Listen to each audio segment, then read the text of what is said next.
अस्सलाम वालेकुम। आज फ्राइडे का दिन है और जुमे की नमाज के सिलसिले में जा रहे हैं और यहाँ पे काफ़ी एक बड़ा इज्तिमा जुमे का होने जा रहा है इस वक्त। तो कमर्शियल एरिया है, तो रोड पे जो है ना सारी गाड़ियाँ पार्क की गई हैं ताकि नेबर्स को जो है कमर्शियल एरिया के अंदर उनको कोई परेशानी ना हो। उसकी पूरी बाकायदा परमिशन होती है। तो तकरीबन 1.5-2-3 घंटे का जो ये टाइम होता है, तो उसके अंदर ट्रैफिक थोड़ा सा जो है ना वो मुतासर होता है, लेकिन बहरहाल लोग प्रॉपर तरीके से पार्किंग करते हैं।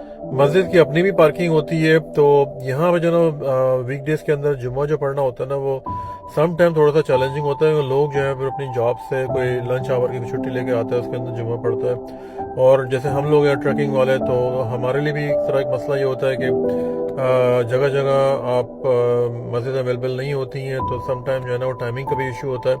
तो कनाडा के अंदर जो है ना वो जुम्मा पढ़ना जो है ना वो काफ़ी एक मुश्किल काम है कुछ लोगों के लिए।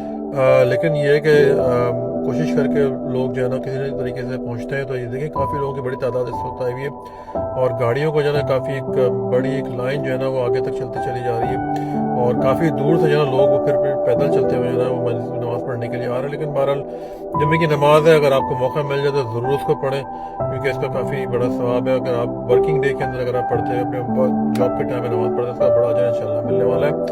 Thank you very much for watching. जुम्मा मुबारक और अल्लाह हाफिज़।